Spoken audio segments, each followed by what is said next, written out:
In this simple video tutorial, I'm going to share with you how you can remove all downloaded content on your Spotify. It can either be music, podcasts, or any other downloaded content for offline use on your Spotify account. To do this, simply open up your Spotify. On the home page, tap on your profile icon on your upper left corner right here. Then select the option of Settings and Privacy. On the Settings page, scroll down onto the option of Storage.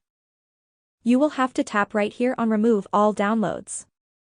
All your downloaded songs, podcasts, and other content will get removed from your offline playlists. That's how easy it is to delete downloaded content on Spotify. If you have any questions, just let me know in the comments section down below. Please don't forget to leave a like, share and subscribe for more video tutorials like this one.